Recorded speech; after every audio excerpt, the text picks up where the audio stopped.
Shalom, puji Tuhan, bersyukur bisa berjumpa kembali di Sabda Yud malam hari ini. Nah, sangat senang kita memasuki episode yang kesekian kalinya, ke-13 kali ini. Oke, tentu gak sendirian, pasti itu. Aku akan ditemani beberapa rekan-rekanku yang akan menemani malam hari ini. Langsung invite terlebih dahulu ya. Nah, sesuai tema kita malam hari ini, bisa dilihat di pojok kiri atas nih teman-teman, penyakit digital. Tapi sebelum kita obrolin itu, aku mau sedikit lah menjelaskan tentang Sabda Youth nih. Apa sih Sabda Youth itu? Sabda Youth jadi itu adalah acara ngobrol bareng, eh, seputaran topik-topik anak muda, tema-tema anak muda yang kami lihat dari sudut pandang Alkitabiah tentunya. Hal ini sesuai dengan visi Sabda Youth, yaitu mempersiapkan anak muda untuk menjalani panggilan Allah bagi generasinya. Nah, itu seputaran Sabda Yud. Nah, bagaimana seputaran tema kita malam hari ini? Kita akan obrolin langsung, tapi sebelumnya kita mau berdoa terlebih dahulu nih, sebelum memulai topik kita nih. Oke, kita berdoa ya teman-teman. Minta dengan kasih, Yus boleh memimpin kita dalam doa. Ya, semuanya mari kita berdoa. Ya, Tuhan Allah Bapa kami di surga, terima kasih Tuhan Kau telah kumpulkan kami di sini ya Tuhan, di live IG Sabda Youth ini ya Tuhan. Kiranya apa yang kami bahas nanti eh, hanya dalam namamu ya Tuhan, dan eh, device-device dan jaringan-jaringan yang kami gunakan di saat acara ini kiranya Tuhan lancarkan, Tuhan sempurnakan ya Tuhan agar acara ini berjalan dengan lancar. Dan yang pasti hasil dari acara ini bisa memberkati orang-orang lain ya Tuhan yang mendengarkan. Kami serahkan semuanya hanya dalam tangan kuasa-Mu ya Tuhan. Dalam nama Tuhan Yesus kami berdoa. Amin. amin. Oke, ini puji Tuhan teman-teman. Ya, hadir malam hari ini sudah lumayan banyak. Kita mau sapa-sapa mereka terlebih dahulu nih, supaya mereka juga bisa menyapa kita juga, bisa memberikan komentarnya, say hello. Nah, ini yang pertama ada Kak Kermius Ken. Halo Kak Kermius Ken.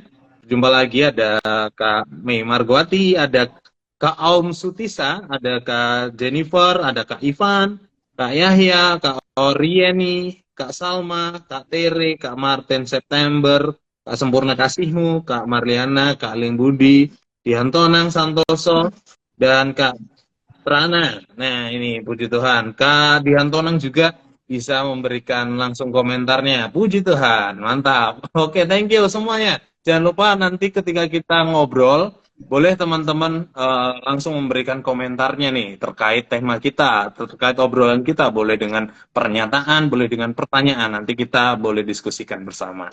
Nah, oke teman-teman semua yang hadir malam hari ini, dan Kak Nikos, Ibu Yulia, dan Yus yang sudah menemani, masih seputaran dunia digital nih. 2 minggu berturut-turut kan kita bahas AI ya. Sekarang kita obrolin penyakit digital. Menarik. Apa sih penyakit digital? Nah, dalam dunia bisnis lagi. Dalam dunia medis sebetulnya tidak ada istilah itu, penyakit digital itu tidak ada. Bahkan kalau kita cari penyakit digital, itu yang akan keluar adalah sindrom mata, kecanduan internet dan media sosial, dan sakit fisik lainnya yang diakibatkan karena penggunaan gadget berlebihan atau menatap layar gadget kita. Nah, penyakit digital yang akan kita bahas malam hari ini itu lebih ke arah psikologis yang cenderung menjadi emosi negatif karena dunia digital, medsos, dan segala macamnya. Nah, itu yang akan kita bahas nih. Teman-teman pasti pernah dengar nih istilah FOMO, JOMO, YOLO, ya kan? Nah, mari kita sharingkan apa yang kita tahu tentang istilah-istilah ini. Bagaimana, teman-teman? Ya, Oke. oke. Dari FOMO, ya, aku sharing dari FOMO dulu ya. Jadi biasanya orang ngira FOMO, aku FOMO sama itu. Nah, sebenarnya itu apa? Itu kan singkatan ya FOMO. Itu kepanjangannya itu fear of Hmm. missing out gitu. Jadi rasa ketakutan atau mungkin kegelisahan. Takut sih, karena fear kan takut ya. Takut kalau kelewatan akan sesuatu gitu, entah update sesuatu itu kelewatan, wah itu jadi dia nggak tenang gitu kan gitu. Itu sih, jadi ada beberapa kayak FOMO, lalu juga ada kebalikannya. Jadi kalau FOMO tadi kan fear ya. Nah, ada JOMO gitu, joy yang missing out. Jadi ada orang-orang yang memang kalau kelewatan sih nggak masalah gitu dengan hal-hal yang mungkin dirasa nggak terlalu penting bagi orang itu sih. Itu. Ya, Mungkin yang lain juga bisa sharing. ya ada banyak istilah lain juga yang kayaknya muncul-muncul sana sini gitu ya. Ya. Yang ada hubungannya dengan apa rasa takut, ada rasa kecanduan, ada rasa apa namanya nggak bisa meninggalkan handphonenya gitu ya, kayak nomofobia. Jadi aku pikir hal-hal ini baru muncul gitu ya di era digital. Walaupun sebenarnya istilah fear of missing out itu sudah muncul quite long time ago gitu ya. Sudah, maksudnya bukan baru-baru ini aja, walaupun baru-baru ini ngetren gitu, tapi sebenarnya itu sudah mungkin sekitar 10 tahun yang lalu sebenarnya sudah pernah muncul ya, sudah ditetuskan oleh orang lain. Jadi itu bukan tren sekarang, tapi itu memang rasa ketakutan yang cenderung menjadi emosi negatif yang terus-menerus akan merongrong orang yang bersangkutan gitu ya. Dan itu ketakutan yang aku pikir kayak nggak ya wajar, tapi di satu sisi bisa wajar, tapi bisa juga tidak wajar. Ya, aku sendiri kalau diingat-ingat ya tentang kalau tadi bilang FOMO, ternyata aku sendiri itu pernah mengalami FOMO.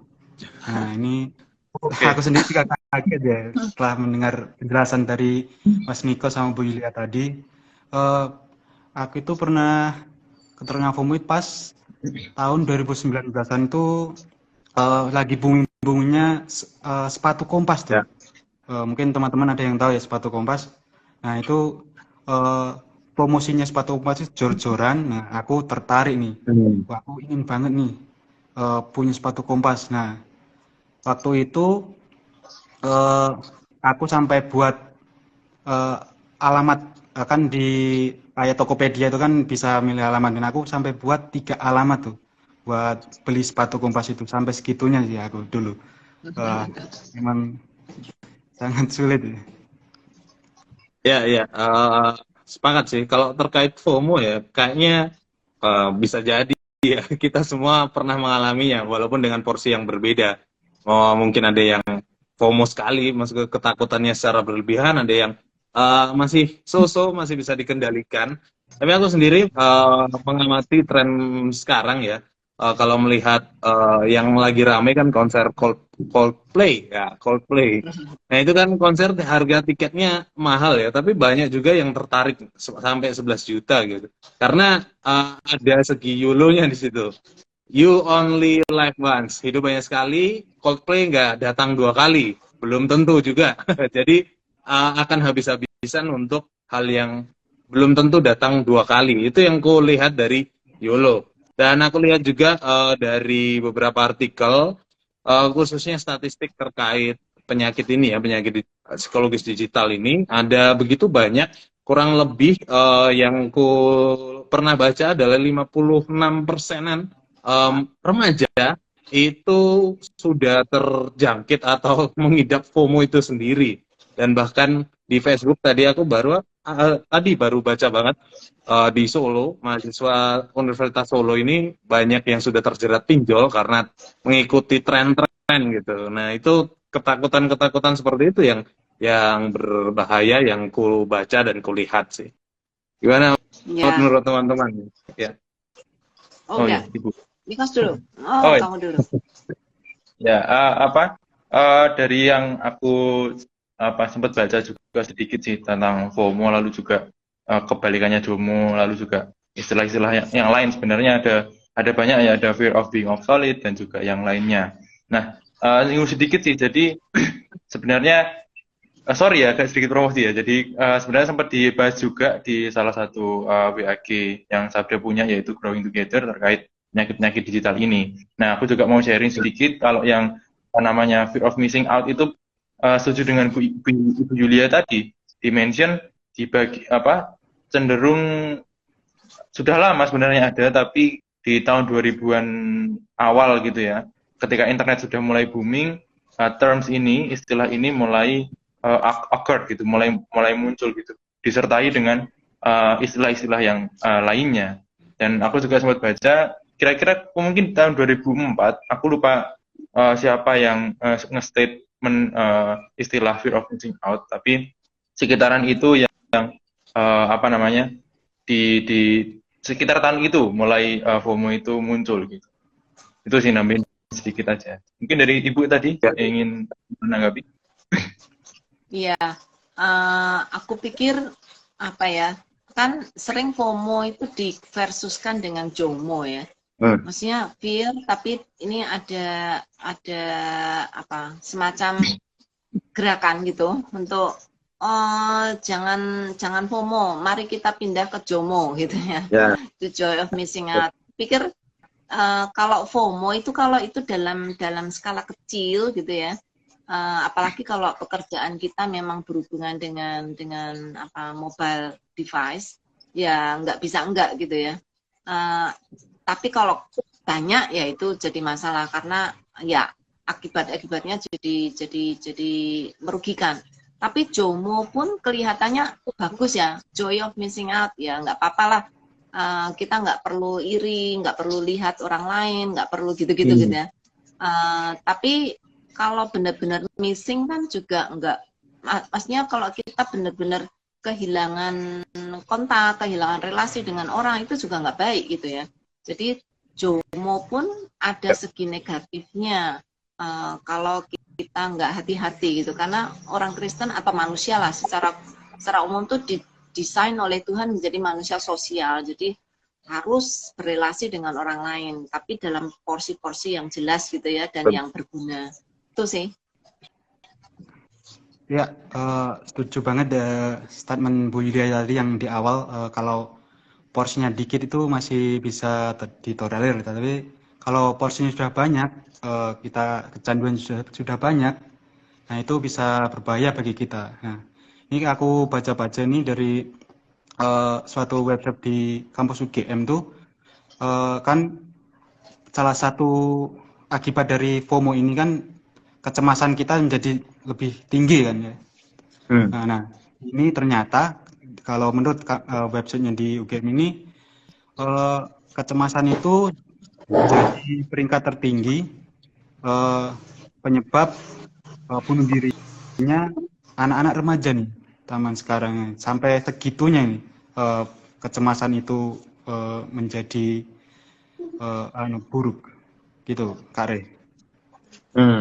Ya, berarti itu namanya penyakit psikologi ya. Maksudnya pasti ada gejala, ada penyebabnya juga. Nah, mungkin kita juga bisa diskusiin dulu nih. Maksudnya terkait gejala, terkait penyebabnya apa sampai terjadinya kegelisahan tadi, ketakutan tadi, fear of bla bla bla. Itu gimana gitu. Mungkin dari kita sendiri juga bisa share satu. Oke. Kalau aku lihat dari penyebabnya tentu dari hal yang lebih luas, maksudnya nggak hanya dari dalam, tapi juga bisa dari luar. Kalau dari dalam tuh biasanya kecenderungan yang pernah aku baca, penyebab dari FOMO ini adalah takut dirinya ketinggalan dan takut dirinya ditolak oleh circle-nya. Nah itu kalau dari dalam, circle-circle yang pertemanan, pergaulan, nah itu kalau dikucilkan dia, nah itu mengalami ketakutan sehingga ada tuntutan untuk terus update supaya bisa diterima di tongkrongan, di lingkungannya, di pertemanannya. Itu yang kulihat dari sudut penyebabnya sih. Kalau gejalanya sendiri, mungkin teman-teman bisa nambahin nih. Oke, Ibu Yulia tadi. Ya, kalau gejala sih biasanya orang-orang yang seperti itu tuh selalu merasa gelo, bahasa Jawa, kecewa. Ketika misalnya sebenarnya bukan hanya masalah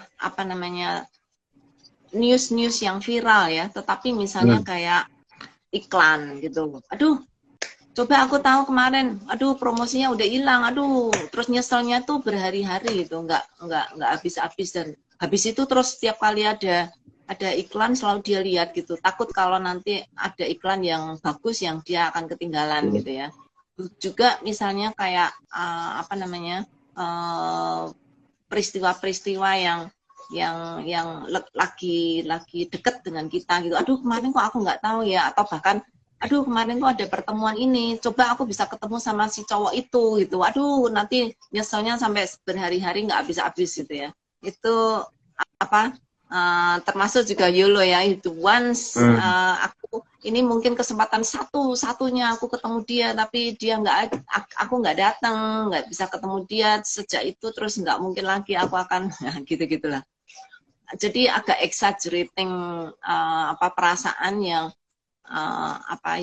yang negatif, dan bukan sesuatu yang dia bisa handle, bukan sesuatu yang dia bisa kontrol. Kan ketemu nggak ketemu kan bukan dia yang mengontrol, bisa saja dia nggak ada di situ gitu, tapi ya itu merasa dikontrol oleh keadaan gitu. Iya, apa namanya tadi terkait pertanyaan yang penyebabnya itu, ada satu hal sih yang aku lihat, yaitu tentang kecanduan gitu ya. Jadi bukan adiktif tuh obat-obatan kayak drugs atau apa gitu, tapi benar-benar adiktif dengan misalnya nonton Coldplay itu adalah bukan hanya sebuah kebutuhan misalnya karena kamu suka musik, tapi karena budaya di sekitar atau masyarakat di sekitar circle teman-teman itu semua pada ngomongin Coldplay gitu, atau kecanduan terhadap budaya itu sendiri. Maksudnya kan nggak cuma Coldplay ya, maksudnya yang sederhana lah, HP atau media sosial itu kan juga mempengaruhi kita, dan juga bagaimana kita bisa mengelola psikologis kita gitu ketika kita ketinggalan suatu. Harus informasi dari media sosial kan cepat sekali, ketinggalan info tentang update tentang berita apa misalnya di Indonesia atau di luar negeri misalnya, itu pun juga somehow bisa bikin bisa bikin kita takut gitu atau gelisah gitu karena ketinggalan itu tadi. Itu sih kalau dari gue. Jadi itu yang mungkin menyebabkan atau sebagai gejala ya dari FOMO, dari ketakutan yang lain gitu. Ya, ini ada respons nih dari Puspita. JOMO kalau sudah berlebihan akan membuat seorang jadi individualis. Ya, setuju sih. Tadi yang juga aku bilang gitu ya, kalau JOMO terlalu ditinggikan gitu ya, akhirnya kita akan jadi manusia yang cuek gitu ya. Itu aja sih. Thank you Puspita. Dari tadi kan kita curhat kecemasan. Nah, ternyata kecemasan ini memang menjadi masalah utama ya bagi orang-orang atau remaja zaman sekarang. Nah, kita nih sebagai orang Kristen, apakah kita juga bisa terkena penyakit digital ini? Nah, terus apakah ada di dalam Alkitab penyakit digital ini disebutkan nih dalam Alkitab? Gimana menurut teman-teman? Oke, menarik. Tentu sebagai manusia biasa ya, tanpa memandang agamanya, termasuk orang Kristen, ya tentunya bukan seseorang yang kebal, bukan karena kita percaya Yesus dan punya Roh Kudus di dalam diri kita, terus kita nggak bisa terkena penyakit apapun, termasuk penyakit psikologi digital ini. Tentu semuanya bisa terkena, bisa terjangkit, bisa terdampak, baik FOMO, baik JOMO, baik YOLO, ataupun penyakit-penyakit sejenis lainnya. Karena memang firman Tuhan sendiri diciptakan bukan sesuatu yang praktis atau diberikan untuk hal-hal yang praktis mendetail. Nah, oleh sebab itu kalau berkaca dari firman Tuhan sendiri, secara prinsip pasti ada. Nah, yang ku lihat sih, Yakobus 1 ayat 26.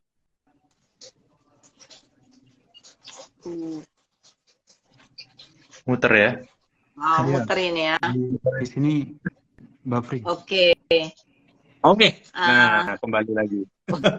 sorry. Sorry. Kenapa sorry. itu? Agak tahu mati sendiri HP-nya. Oke, ini aku tadi lanjutin ya. Kalau di Alkitab sendiri yang kulihat, mungkin ini secara prinsip ya, tidak secara detail, JOMO, FOMO dituliskan di dalam Alkitab. Karena memang pastinya tidak ada kalau kita cari kata FOMO di dalam Alkitab. Di dalam Yakobus 1 ayat 26 itu, jika seseorang menyangka dirinya beragama, tetapi ia tidak mengekang lidahnya dan menipu hatinya, maka sia-sialah agamanya.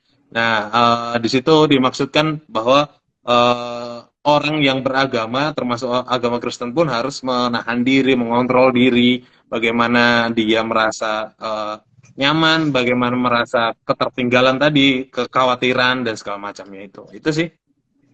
Ya, aku pikir salah satu yang paling kentara nih kalau ya aku setuju sih orang Kristen juga bisa gitu ya. Khususnya kalau mereka tidak hidup di dalam roh karena Alkitab kan bilang kan kalau kita hidup di dalam roh maka roh yang akan mengontrol kita dan bukan kita dikontrol oleh keadaan atau situasi. Sehingga kalau kita bisa mengontrol diri itu karena Roh Kudus yang bekerja di dalam hidup kita itu bisa tahu gitu, ini hal yang salah atau yang betul. Kalau kita sudah memuja hal-hal tertentu yang bukan Allah, itu kan sudah salah sebenarnya. Oke. Gimana menurut teman-teman nih, nah, khususnya yang teman-teman yang menonton malam hari ini, gimana, punya pengalaman kah atau punya cerita juga terkait FOMO, JOMO, YOLO, gimana, bisa boleh bagikan di kolom komentar atau punya pertanyaan bahkan yang menarik untuk kita diskusikan. Nah, gimana menurut teman-teman nih terkait kekebalan tadi ya. Nah, bicara soal itu kan Alkitab tidak mengatakan secara detail ya, tapi apa aja sih Alkitab yang sudah jelaskan? Atau apakah di Alkitab itu ada yang disebutkan gejala-gejala penyakit sejenis semacam itu? Gimana teman-teman? Apakah mungkin sempat mencarinya atau menemukannya menurut teman-teman? Banyak sih sebenarnya kalau kita mau merefleksikan cerita-cerita atau kisah-kisah yang dibeberkan di dalam Alkitab gitu ya. Itu kayak YOLO misalnya kan, you only live once gitu. Jadi nggak mau kehilangan kesempatan kan. Pernah terjadi kan Saul juga seperti itu. Waktu dia seharusnya dia menunggu Samuel ketika ingin membakar korban bakaran gitu.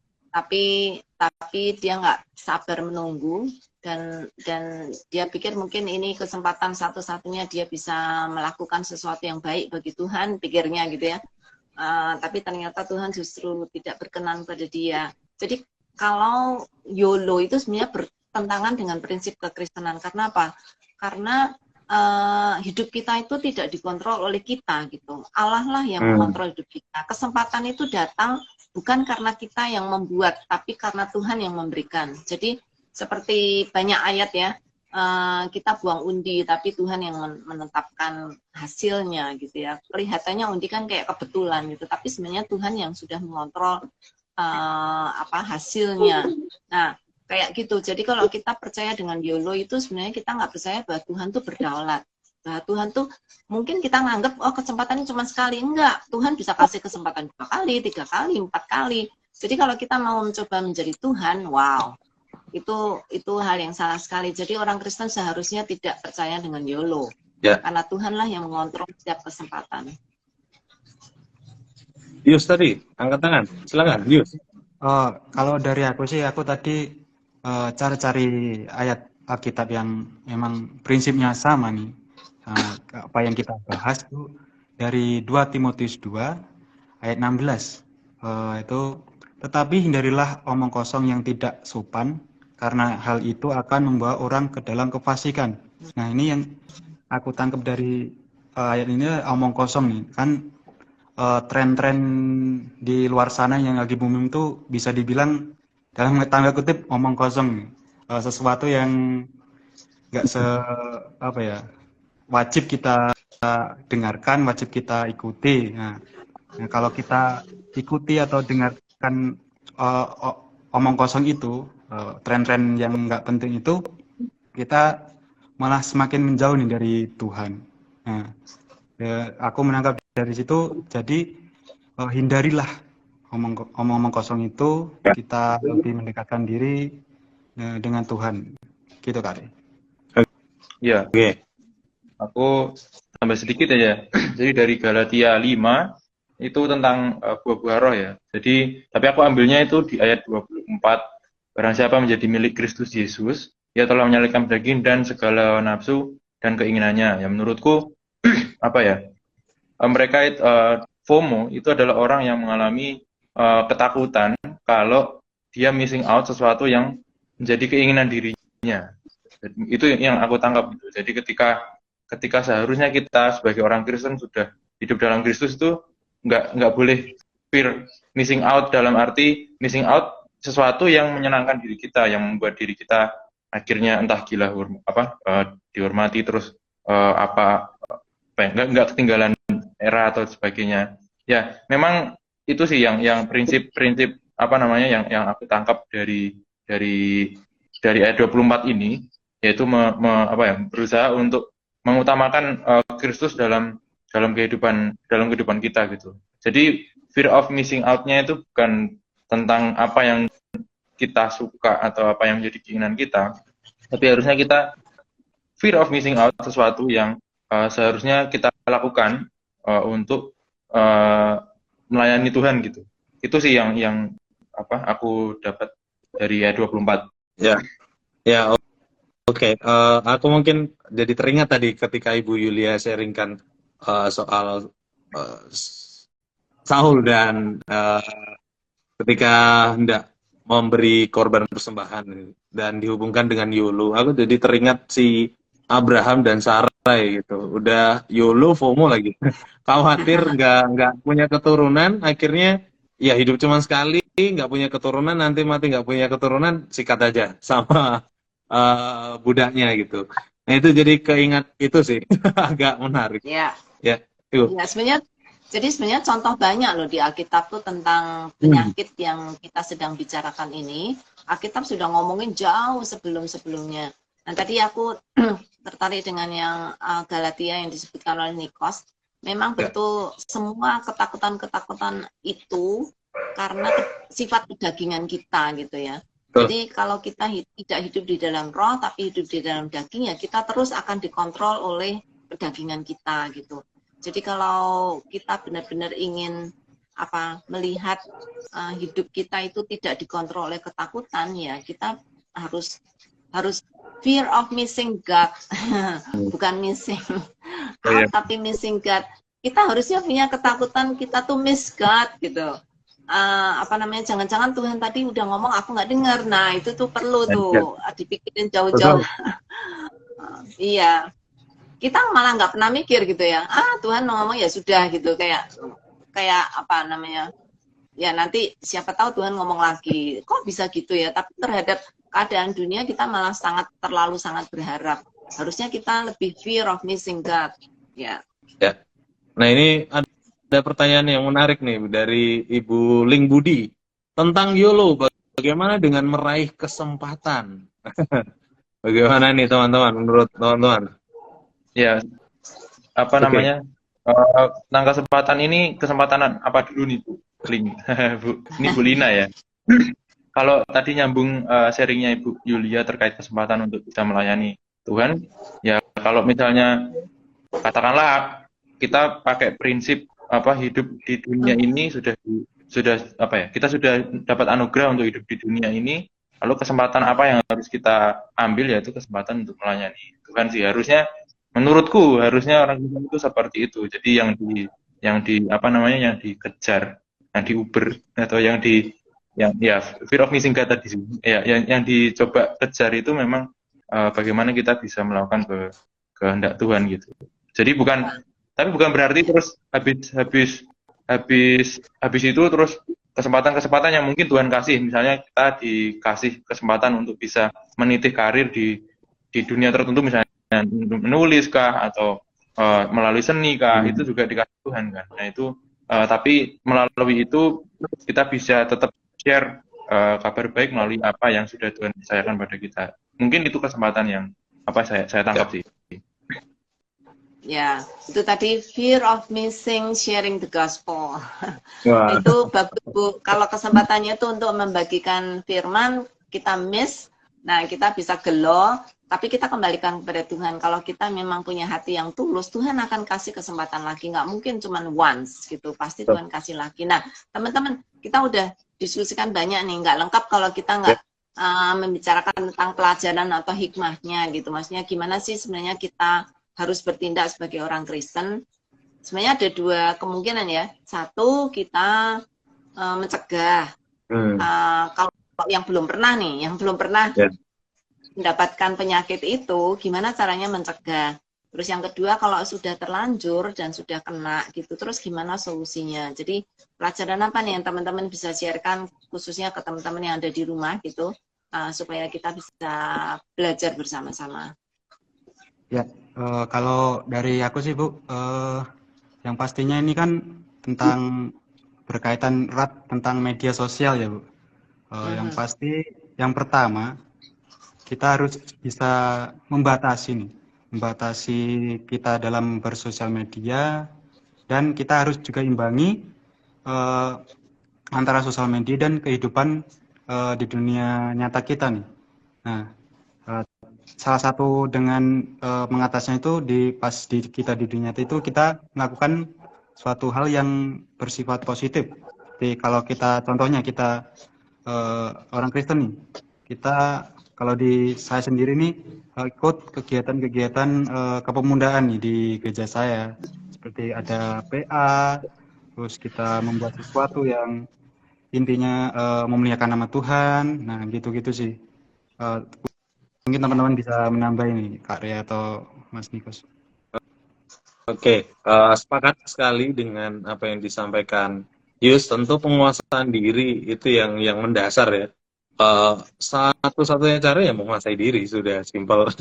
Karena apa yang Paulus katakan pernah kan, janganlah kamu serupa dengan dunia ini gitu. Cara untuk tidak serupa kan ya salah satunya menguasai diri tentu, selain dari yang terutama adalah dikuasai Roh Kudus. Kuasai Roh Kudus lah, lalu menguasai diri, itu yang pertama. Dan kalau secara umum sih aku melihatnya bagaimana sih mengatasi segala sesuatu ini ya, perbanyak relasi dengan teman-teman sih. Maksudnya untuk ngobrol, untuk sharing, karena kita cenderungnya penyakit psikologis digital tuh muncul cenderungnya kebanyakan, walaupun tidak serta-merta yang seperti itu menimbulkan penyakit ini. Nah, cenderungnya adalah orang yang sering bermedia sosial. Kecuali memang tuntutan pekerjaan, pernah kita ketika sharing gitu, ketika sharing Ibu Yulia sampaikan seperti itu. Kalau memang tuntutan pekerjaan ya mau apa lagi, tapi kebanyakan sih orang-orang yang screen time-nya lebih lama itu cenderung resiko untuk terpapar penyakit ini lebih tinggi. Aku bahasakannya seperti itu. Nah, jadi lebih baik perbanyak sharing lah, perbanyak teman-teman supaya dapat waktu yang lebih banyak untuk mengurangi media sosial. Ya, kalau dari aku sih hikmahnya ini ya, karena ini kaitan erat dengan dunia digital, berarti kita ya harus punya satu kecerdasan untuk bisa ngerti how it works, dan gimana kita bisa, kalau belum mengerti apa itu FOMO dan sebagainya, ya kita gimana untuk bisa prevent. Lalu kalau misalnya kita udah evaluasi apa yang selama ini dilakukan, misalnya aku sepanjang kurang lebih ya 1-2 tahun belakang screen time-nya gimana, lalu bagaimana aku mengelola sosial media aku, lalu bagaimana aku mengakses informasi lewat internet atau lewat Instagram, lewat medsos-medsos yang ada gitu. Terus jadi punya kecerdasan digital atau DQ ya, digital quotient, itu bisa menolong juga. Aku juga sebenarnya masih belajar di tahap itu, teman-teman, jadi bukan yang paling pinter juga sih, tapi tetap belajar untuk itu. Itu sih hikmah yang aku dapat.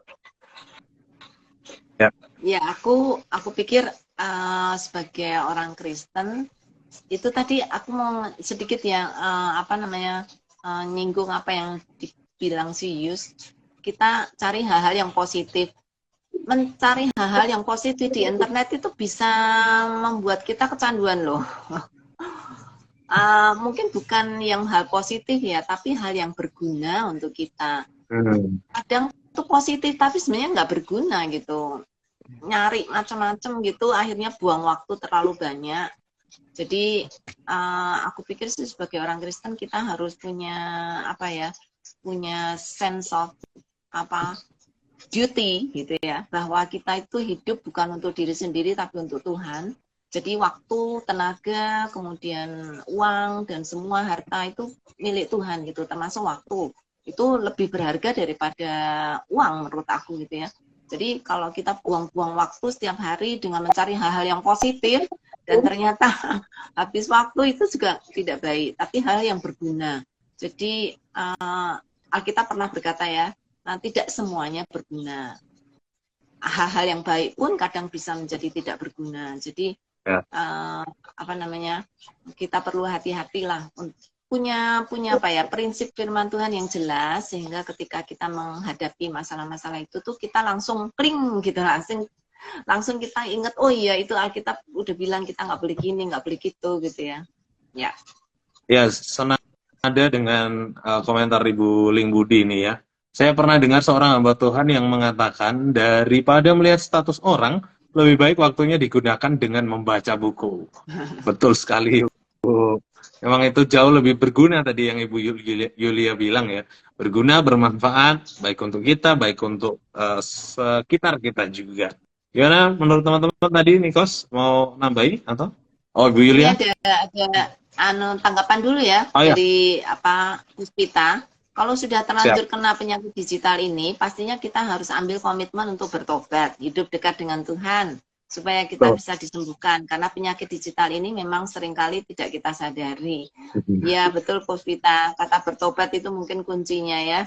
Nah ini kalau nyadar gitu lah, kalau nggak nyadar nih yang susah. Jadi perlu punya teman yang baik, teman-teman yang dekat sama kita, sehingga ketika kita mulai kayak gitu, itu ada orang yang mengingatkan kalau kita nggak sadar, gitu ya Puspita. Jadi make friends, make a good friends, atau yang seiman gitu ya, sehingga dia bisa menolong kita untuk menyadarkan kita dan membuat kita bertobat.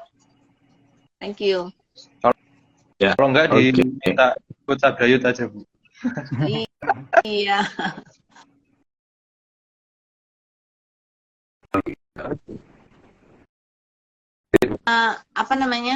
Sharing pengalaman pribadi pastinya banyak yang bisa kita sharekan ya, tapi satu hal, hikmat manusia itu terbatas gitu. Jadi kalaupun kita bisa belajar dari orang lain, akan sangat baik kalau kita sendiri belajar dari Tuhan dan mengerti apa yang Tuhan inginkan dari hidup kita gitu ya, khususnya dengan ini alat mobile, maksudnya device kita ini benar-benar bisa menjadi curse atau menjadi kutukan atau menjadi berkat gitu. Kalau kita nggak baik-baik menggunakan dengan cara yang baik dan punya prinsip Kristen, device kita ini bisa menjadi kutuk bagi hidup kita. Tapi kalau kita menyerahkan itu pada Tuhan dan kita menyerahkan hidup kita pada Tuhan, maka itu menjadi berkat. Gitu ya. Jadi harus hati-hati. Oke. Ya. Teman-teman, terima kasih banyak. Waktu kita juga sudah menunjukkan saatnya untuk detik-detik terakhir kita berpisah. Thank you banyak. Gimana nih teman-teman? Mungkin dari teman-teman di rumah yang menonton, dari tadi yang muncul hanya Ibu Ling Budi dan Kak Tere nih, Kak Gloria nih. Gimana yang lain? Tentang FOMO, JOMO, mau share pengalaman juga boleh. Kita silahkan, nanti pasti akan saya bacakan. Oke, berhubung waktu juga, tapi masalahnya tentu sembari menunggu, sembari saya ucapkan terima kasih juga Ibu Yulia, Kak Nikos, Kak Yus sudah menemani malam hari ini, dapat berkat banyak terkait FOMO, JOMO, YOLO, semua kita bahas. Dan yang paling utama bagaimana kita memandangnya secara alkitabiah, itu yang paling penting. Mencegah lebih baik daripada mengobati, itu yang sering kita dengar. Jadi harus waspada, selalu waspada. Baik, terima kasih semua. Untuk minggu depan kita akan berjumpa lagi dengan tema yang baru. Nah, oleh sebab itu silahkan siapkan diri dengan tema yang menarik. Sebelum kita berpisah, dari teman-teman boleh berikan closing statement-nya nih masing-masing. Dari Yus terlebih dahulu, baru Nikos. Oke, kalau dari aku sendiri sih yang terpenting adalah kontrol diri, Kak.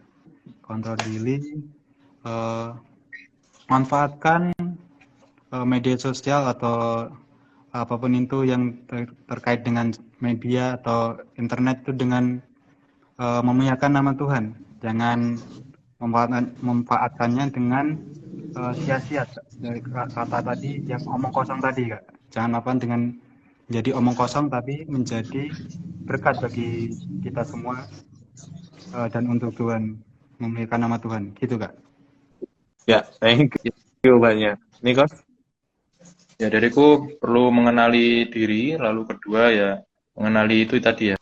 Ada penyakit-penyakit digital yang ada di dunia ini yang muncul gitu. Muncul ada mungkin berapa lama lagi pasti ada penyakit-penyakit digital yang baru, aku juga nggak tahu. Cuma intinya perlu kita juga ngerti itu, belajar itu, punya wawasan terhadapnya, tapi tidak hanya untuk memenuhi kepala, tapi bagaimana untuk bisa belajar tetap berprinsip dengan firman Tuhan dalam dunia yang banyak penyakit digitalnya atau dunia digital yang banyak juga halangan-halangannya. Itu sih, jadi perlu belajar lebih lagi kalau jadi. Ya, dari aku, habis itu Ibu Yulia. Nah, dariku silakan teman-teman perbanyak komunitas, perbanyak teman, perbanyak jaringan untuk lebih banyak punya waktu ngobrol, sharing dengan mereka. Jangan habiskan waktu untuk hal yang sia-sia, tetapi gunakanlah untuk kemuliaan Tuhan tentunya. Bu Yulia, silakan. Ya, apapun nama penyakit, termasuk penyakit digital, itu datang dari dosa. Jadi kecenderungan kita melakukan hal-hal yang tidak berkenan kepada Tuhan itu akhirnya menjadi penyakit gitu ya. Dan satu hal yang perlu kita ingat bahwa remedi, obat dari dosa adalah firman Tuhan dan keselamatan yang daripada Tuhan. Jadi ketika kita bertemu dengan Tuhan, maka kita tahu bahwa penyakit kita itu bisa disembuhkan. Jadi tidak ada penyakit yang tidak bisa disembuhkan. Kalaupun kita sekarang mungkin sedang mengalami penyakit digital, datanglah pada Tuhan. Tuhan akan memberikan kelegaan kepada kita, dan kita akan diberi jalan keluar kalau kita mau bergantung kepadanya. Thank you banyak Ibu. Ini terakhir dari teman-teman yang telah memberikan komentar. Dari Ibu Ratna Jona. Terima kasih tim, saya baru gabung di tengah-tengah. Nanti saya lihat rekamannya. Thank you Ibu. Yang pasti membuka wawasan saya yang kudet ini. Nah, ada dari Kak Noviana memberikan tips juga. Perlu punya komunitas yang baik untuk menjaga kita dari penyakit digital. Setuju sekali. Dan terakhir dari Pak Denny Rohman, namanya penyakit pasti merugikan. Betul. Jadi jangan sampai penyakitan. Thank you banyak sekali lagi Ibu Yulia, Kak Nikos, dan Kak Yus. Sampai jumpa minggu depan. Minggu depan temanya kita akan membahas, kita akan ngobrolin identitas digital. Seperti apa itu? Silahkan pantengin dan tungguin. Kita jumpa lagi di minggu depan. Oke, kita akan tutup obrolan kita malam hari ini. Minta Kak Nikos boleh berdoa untuk kita. Oke, mari kita dalam doa. Tuhan Yesus, terima kasih untuk kesempatan boleh bicarakan terkait penyakit digital malam hari ini di Sabda Youth. Tuhan, kiranya apa yang boleh kami bagikan, sharingkan, baik pengalaman pribadi maupun beberapa hal yang kami ambil untuk pembicaraan malam hari ini, juga boleh memberkati setiap kami yang sharing, lalu juga teman-teman yang menyaksikan live ini, lalu juga untuk rekan-rekan yang nantinya menonton arsipnya. Tuhan, terima kasih. Kau terus memberikan kami kewaspadaan dan kami boleh belajar untuk terus berjaga-jaga dan terus menyerahkan bersandar kepadamu dalam dunia saat ini yang penuh dengan disrupsi digital dan juga hal-hal yang lainnya. Terima kasih Tuhan, kami terus mendoakan untuk acara terbaik ini kedepannya kiranya terus sertai dan bimbing sertai teman-teman semuanya yang mengelolanya untuk bisa sesuai dengan kehendak-Mu dan sesuai dengan firman Tuhan. Terima kasih Tuhan. Dalam nama Yesus kami sudah berdoa. Amin. Amin.